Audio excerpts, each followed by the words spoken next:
welcome back to the pandemic vlog. Where everything is wrong. Hashtag social distancing. All right, coming at you today after a brief reprieve yesterday.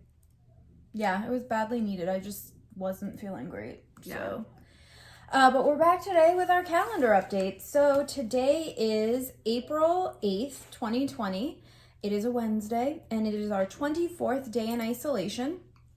Our active case count for today is 38,000, excuse me, that's clearly wrong, I wish, 385,719, up from 332,540 the last time we spoke. And we're going to report the number of deaths in the United States so far today, which is at 14,463. Yes, worldwide. Oh my gosh.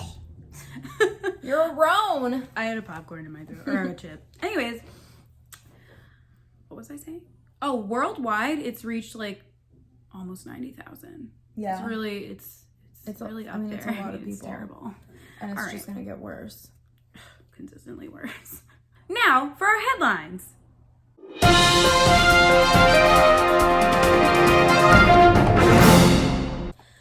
Not been particularly inspired by the headlines I've been finding recently, so today I also only have two, but I think they're cute/amusing. So the first one is reported by People. A teenager in Virginia has been flying medical supplies to rural hospitals. So TJ Kim, who's a high school sophomore whose school year and lacrosse season obviously ended early, doesn't even have his driver's license, yet he is able to fly planes and has been making supply runs in what he calls SOS, or Supplies Over Skies. Mm-hmm. So as part of this effort, he flies gloves, masks, gowns, and other equipment to small hospitals in rural Virginia. That's dope. What's his name? TJ Kim. TJ! Good work. Good work. Mm-hmm. Also, I wish I could fly a plane. No, literally. How do you have time to fly a plane? You know how like all those people who like are on the Olympics and like doing wild stuff, and you're just like, you're 12. How when did you have time to do this? Yeah. I mean, extracurriculars, I guess. When it's off lacrosse season, he goes and takes his flying lessons. I mean, it's pretty cool. I mean, lacrosse, school, flying, whatever. Sounds like a full schedule. Okay, my second headline, I actually found this kind of amusing in a macabre kind of way, but this is by Entertainment Weekly, which reports that Louisiana's police department apologized after using the Purge Siren to signal curfew. So Crowley, Louisiana recently established a curfew as part of its social distancing measures, and the police department decided to use a siren to announce the start of curfew at 9 p.m. every night. Unfortunately, the siren apparently sounds like the siren used in The Purge. And if you're unaware of The Purge is a movie, and the premise of the movie is that there's one day every year in America where crime is legal. So you can basically commit any crime, including murder, and it's fine. In the movie, the siren marks the beginning of that day of crime spree. It's like a tornado siren.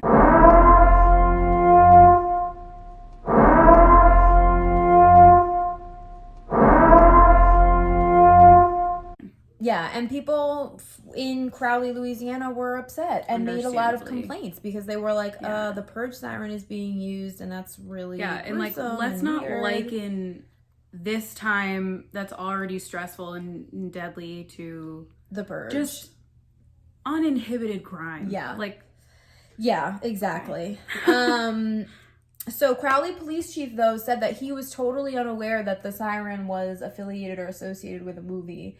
And so he basically just pled ignorance. But the Crowley Police Department has since discontinued the use of the siren. So my first headline is a little revisit to Boris Johnson. I think we talked in Monday's episode that he contracted the coronavirus. And he was placed in the ICU yesterday morning. He deputized his foreign secretary to take over.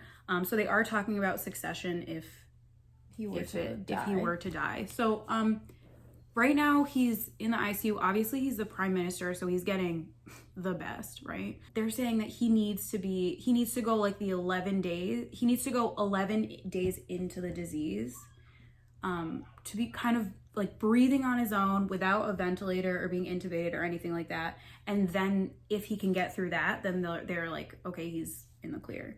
Okay. Do we know? He's not intubated now. He hasn't been, I don't think he's been intubated yet. Okay. And I think he was diagnosed on the 26th. So I think we're up, I think this might be the 11th day.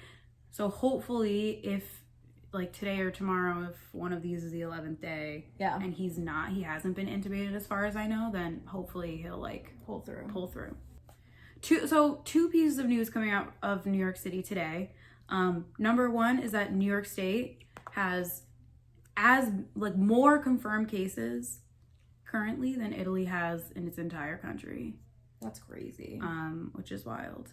And then on Wednesday, which is today, New York has seen its highest number of coronavirus related deaths at 779 in one day.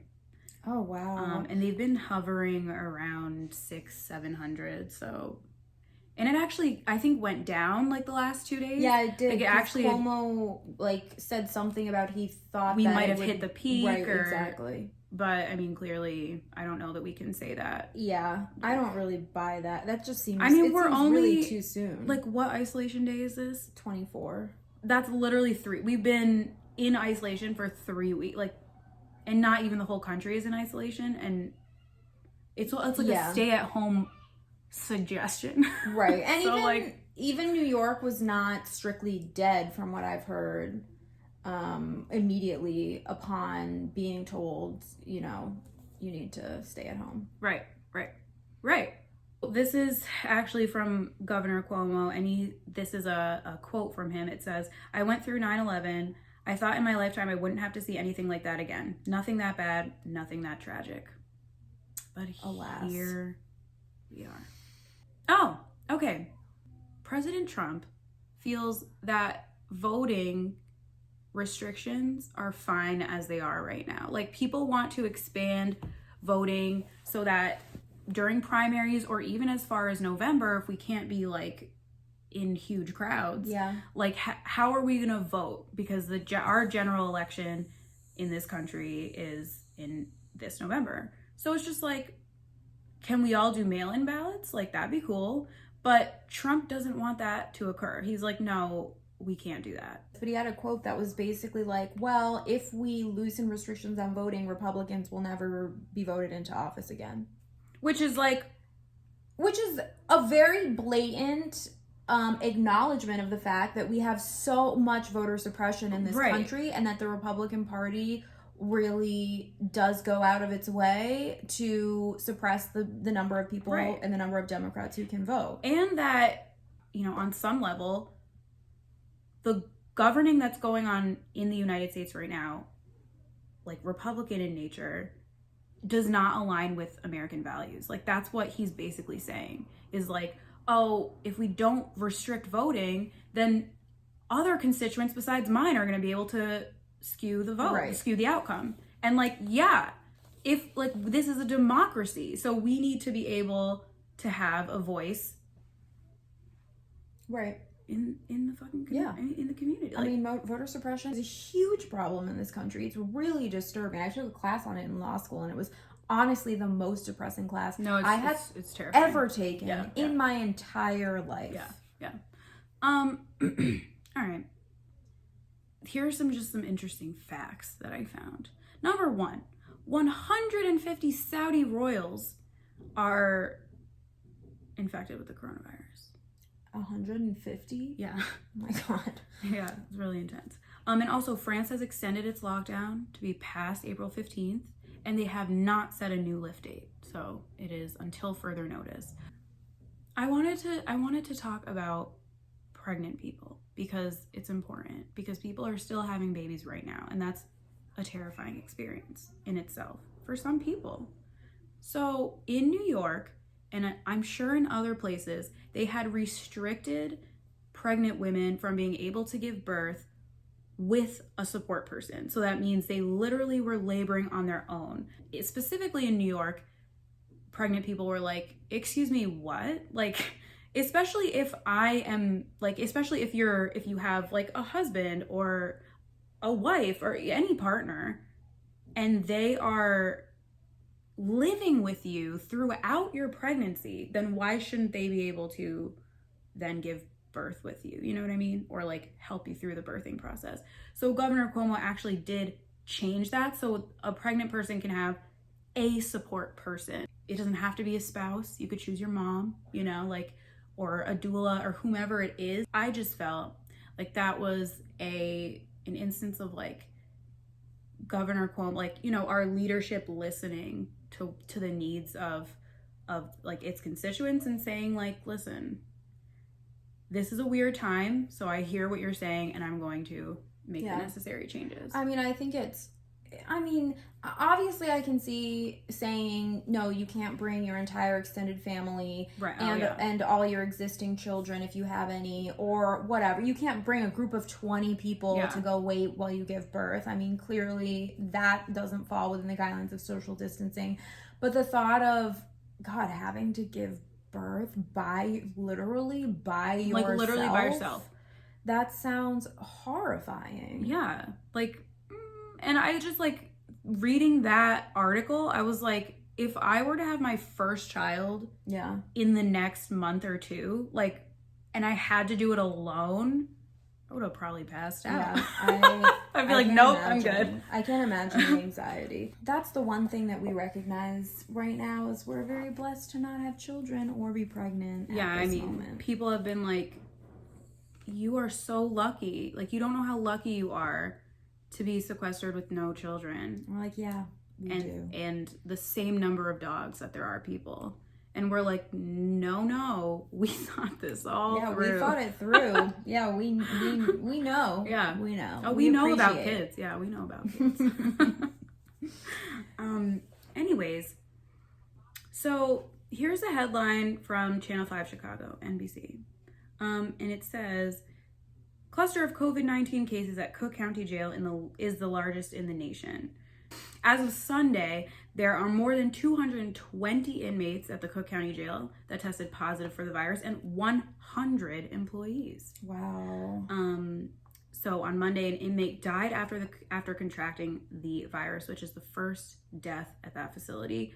And there have been a lot of petitions and a lot of efforts to release inmates during this time to reduce the risk of coronavirus. Especially for non-violent offenses. Yeah, it's and some police forces aren't arresting people for, I guess, non-violent or I don't remember the term, but essentially like trivial offenses. They're not enforcing them and not arresting for them. But yeah, to be in jail and having to be afraid of getting coronavirus, and then of course you're not necessarily going to get top-notch care in a jail facility if you do get coronavirus. Right. So it is terrifying to think that you're just basically a sitting duck. Right. Like, we really haven't worked out our privatized jail system in a way that really allows the best treatment for inmates. I mean, definitely. Yeah. So clearly not. Yeah. So I can imagine that probably won't be the first and only death there. Oh, I doubt it. So that's it's very sad. Very upsetting. We do have one fun announcement. What is it? It's that Celia's birthday is on April 23rd, and we are officially having a virtual party. Yeah. We're having it via Zoom. Yep, we sent out an invitation yesterday. That's really cool looking. We'll show you a little photo. And we've invited, a handful of people, some friends, some family friends, and we're gonna decorate the apartment, and we're gonna have cake. We're gonna have, various cocktails, things of that nature. It's gonna be great. Yeah, it's gonna be fun. And you should look forward to it too, because we'll certainly film segments of it for the vlog. Yeah, heck yeah.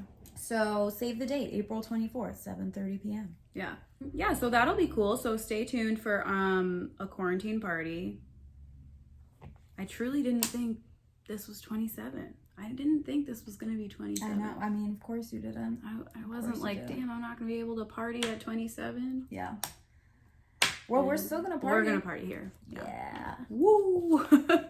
We are limited with activities for the second part of this vlog, so we will see you tomorrow. And hopefully we can like do some like cooking or something. Yeah, we'll figure something out. We have some time constraints today, so yeah. We're gonna end it here for today, but we'll try to bring you some entertaining segments tomorrow. Yeah. So stay safe, stay healthy, and stay inside your home. Mm-hmm. And hashtag social distancing.